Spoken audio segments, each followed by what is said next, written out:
कहते हैं कि जहाँ भगवान विष्णु स्वयं तपस्या करे वहीं पर धरती का हर कण पवित्र हो जाता है। ऐसा ही एक स्थान उत्तराखंड में स्थित है। आज की इस दिव्य यात्रा में मैं आपको वहां लेकर चलूंगा जहां नर और नारायण पर्वत भगवान के शाश्वत स्वरूप के गवाह हैं। यहाँ भगवान विष्णु नर और नारायण के रूप में तपस्या करते हैं और वो जगह है श्री बद्रीनाथ धाम।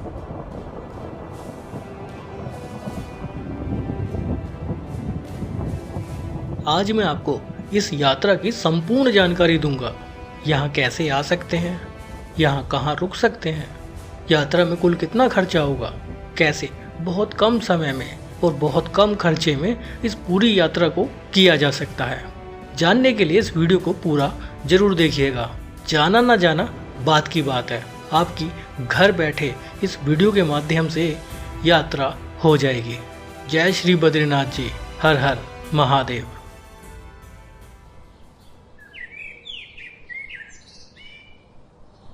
यात्रा में सबसे पहला सवाल आता है कि हम यहाँ कैसे आए। देहरादून, हरिद्वार और ऋषिकेश से NH7 पर देवप्रयाग, श्रीनगर, रुद्रप्रयाग, कर्णप्रयाग, जोशीमठ होते हुए बद्रीनाथ धाम तक आया जा सकता है। ऋषिकेश से कुल दूरी करीब 300 किलोमीटर रहती है।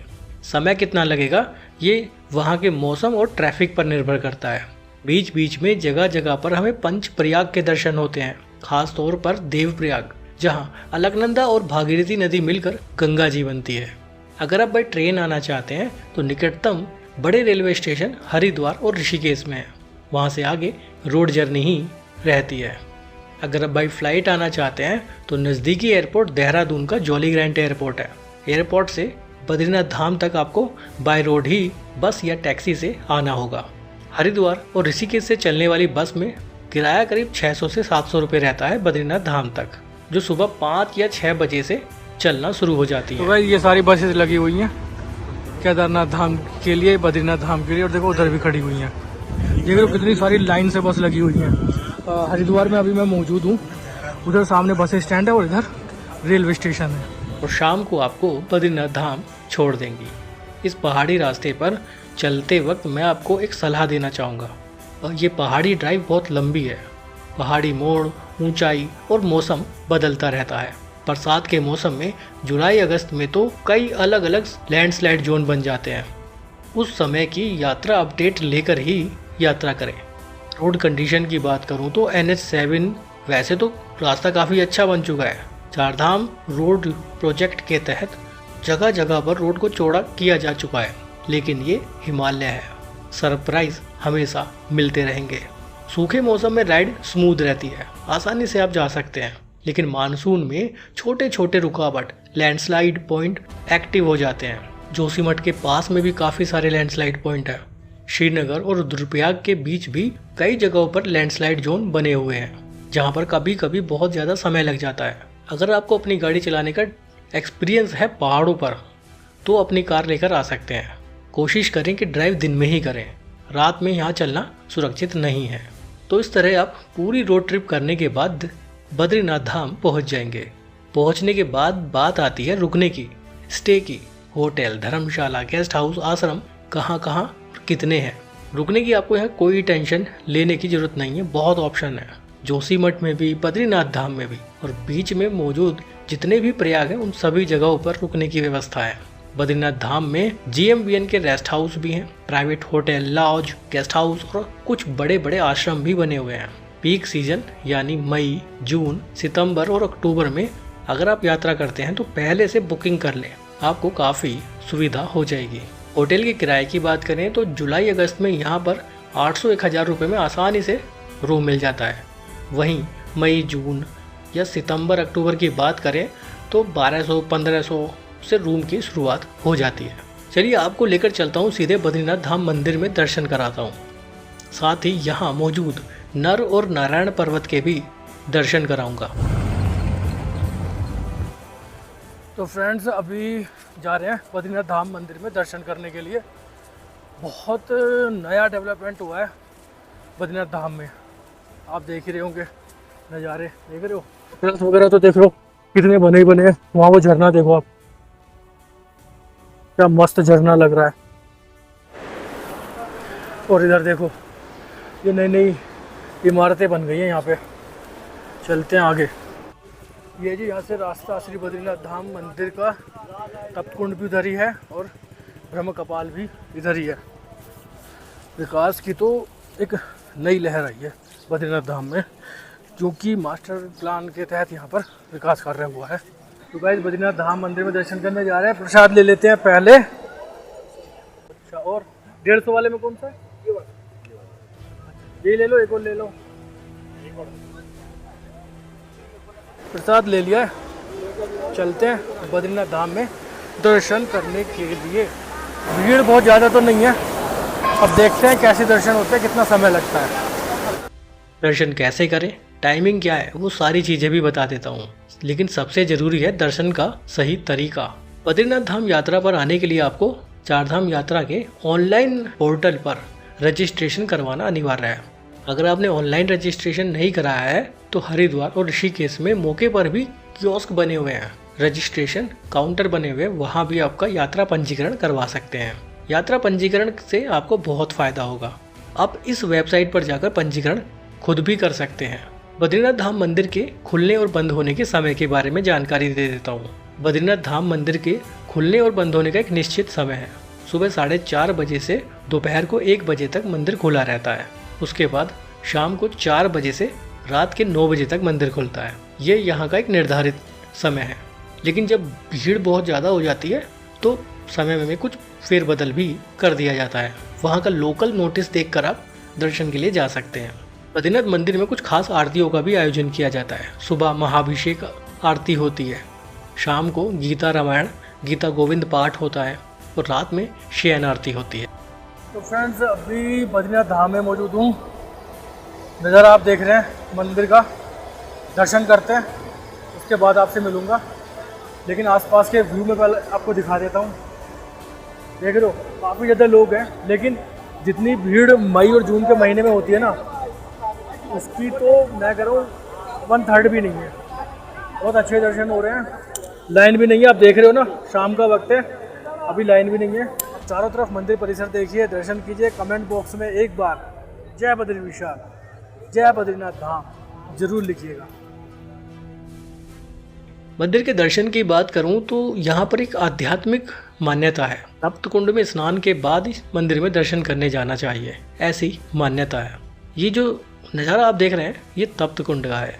गर्म जल के चमत्कार से ठंडे पहाड़ों में आस्था की पहली सीढ़ी है ये। तप्तकुंड में स्नान को पवित्र माना जाता है। जहाँ एक तरफ अलकनंदा नदी जिसमें बर्फ से ज़्यादा ठंडा पानी बहता रहता है, ठीक उसके पास में तप्तकुंड है जिसमें पानी का तापमान लगभग 55 डिग्री सेल्सियस तक रहता है। मान्यता ये है कि श्रद्धालु पहले तप्तकुंड में स्नान करते हैं, उसके बाद मंदिर में दर्शन करने जाते हैं। इसका सबसे बड़ा कारण यही है कि यहीं से शंकराचार्य जी ने श्री बद्रीनारायण की प्रतिमा को लिया था, जो तप्तकुंड में प्रकट हुई थी और बद्रीनाथ धाम मंदिर में स्थापना की थी। यही एक सबसे बड़ा कारण है कि श्रद्धालु तप्तकुंड में स्नान करते हैं, उसके बाद मंदिर में जाते हैं। चलिए मंदिर में चलते हैं। यहाँ आना ही एक अपने आप में ना बहुत बड़ी खुशी देता है। मंदिर के बाहर हूँ, काफ़ी भीड़ भाड़ है, लेकिन बहुत ज़्यादा भी नहीं है। मंदिर में दर्शन के लिए लाइन भी नहीं है, आराम से जाइए, दर्शन कीजिए। मंदिर दर्शन के कुछ नियम हैं, चलिए मैं आपको पहले वो बता देता हूँ। केदारनाथ धाम बद्रीनाथ धाम कमेटी के निर्देश अनुसार अंदर फोटोग्राफी सामान्यतः पूरी तरह से प्रतिबंधित है। आप videography, photography, reel, vlogging, blogging कुछ भी मंदिर के अंदर नहीं कर सकते। हालांकि इस खुले परिसर में आप फोटोग्राफी कर सकते हैं। मैं भी जाऊंगा, दर्शन करूंगा, कोशिश करूंगा कि आपको भी दर्शन कराऊं। लेकिन पिछले कुछ समय से यहाँ पर कैमरा, मोबाइल, व्लॉगिंग, रील्स पूरी तरह से प्रतिबंधित कर दी गई है। हालांकि इस वाले परिसर में कर सकते हैं, लेकिन अंदर शायद अलाउ नहीं है, तो मैं अंदर के नज़ारे आपको नहीं दिखा पाऊँगा, अंदर दर्शन नहीं करा पाऊँगा। लेकिन यहाँ पे मैं आपको दर्शन जरूर करा रहा हूँ, आसपास की व्यूज़ दिखा रहा हूँ। मन चीज़ और दिखाऊँगा आपको, लाइन कहाँ तक लगती है, कितनी लंबी लाइन लग जाती है। वो देखो आप दूर तक वो देख रहे हो ना, वहाँ ये सब वहाँ तक लाइन लग जाती है। मई जून के महीने की मैं बात कर रहा हूँ, अभी जुलाई में आया तो पूरी वो तो खाली है, वहाँ तक तो कोई जा ही नहीं रहा। बस यहाँ से ही एंट्री हो जा रही है और सीधा मंदिर का मेन द्वार भी खाली है। इतने अच्छे दर्शन बद्रीनाथ धाम में शायद ही कभी हो पाएंगे। इधर दिखाता हूँ आपको अलकनंदा जी का बहुत ही विकराल रूप। देख रहे हो कितना जली जल नज़र आ रहा है। ये पुल है छोटा सा जिससे हम आए थे, वहाँ सामने पूरा बाजार और होटल्स वगैरह हैं वहाँ पे। भीड़ में धक्का मुक्की से बचें। बुजुर्ग बच्चों के साथ कतार के समय विशेष ध्यान रखें। अगर आपको कोई विशेष पूजा या आरती करवानी है तो उसकी एडवांस बुकिंग करें, ज़्यादा अच्छा रहेगा। हालांकि मंदिर के पास में एक काउंटर बना हुआ है, वहाँ से भी करवा सकते हैं, लेकिन इसके लिए आपको ई पास या रजिस्ट्रेशन की आवश्यकता पड़ सकती है। अगर आप मई या जून के महीने में आएंगे तो जितनी भी बुकिंग है आप पहले से एडवांस में कर लें, आपको बहुत फ़ायदा होगा। मैं यहाँ पर जुलाई के महीने में मौजूद हूँ तो यहाँ पर बिल्कुल भी भीड़ नहीं है। मई, जून और सितंबर, अक्टूबर में बहुत ज़्यादा भीड़ हो जाती है। उस समय दर्शन करने आते हैं तो विशेष तौर पर ध्यान रखें। हालांकि जुलाई अगस्त के महीने में यहाँ भीड़ बहुत कम रहती है, जैसा कि अभी भी आप वीडियो में देख रहे होंगे। ये बताओ दर्शन कैसे हुए? दर्शन एकदम बहुत बढ़िया हुए, बड़े आराम से हुए, तसल्ली से हुए। और करीब करीब मैं ज़्यादा तो नहीं कहूँगा, लेकिन 2 से 3 मिनट के बीच में 2-2.5 मिनट हमने वहाँ पर खड़े होकर हाथ जोड़ के दर्शन किए हैं, प्रसाद चढ़ा है। इतना समय मिला है इस बार, जुलाई में आए, वरना मई जून में तो बहुत ज़्यादा भीड़ हो जाती है। बद्रीनाथ धाम यात्रा के सीजन की बात करें तो मंदिर अप्रैल मई में खुल जाता है और अक्टूबर नवंबर तक खुला रहता है। मंदिर की ओपनिंग अक्षय तृतीया के दिन होती है और क्लोजिंग भाई दूज के दिन हो जाती है। हर वर्ष तिथि बदल सकती है, इसलिए ऑफिशियल नोटिफिकेशन देखकर ही यात्रा का प्लान करें। 3 बार 4 बार 5 बार जितनी मान करे उतने दर्शन करके आओ, तसल्ली से, प्यार से। बहुत अच्छे दर्शन, नसीब अच्छे हैं। कल्पेश्वर में बढ़िया दर्शन होगा, यहाँ दर्शन बढ़िया होगा, सब बढ़िया होगा। अच्छा, हम कितनी बार आ चुके हैं? 2019 में आए, मैं अपनी बता रहा हूँ, इनका मुझे पता नहीं पहले आए नहीं आए। 2019 में आए, 20 में लॉकडाउन था कोविड की वजह से, 21 में भी लॉकडाउन था, यात्रा बंद थी। 22 में आए, 23 में आए, 24 में आए, 2025 में। कितने हो गए? 22, 23, 24, 25, 5 बार। पहली बार 17 में, दूसरी बार 19 में, तीसरी बार 22 में, चौथी बार 5 बार दर्शन बद्रीनाथ धाम में किए। लेकिन जो दर्शन इस बार हुए ना, मैं सच बता रहा हूँ, मन खुश हो गया, आत्मा तृप्त हो गया, ऐसे दर्शन हुए।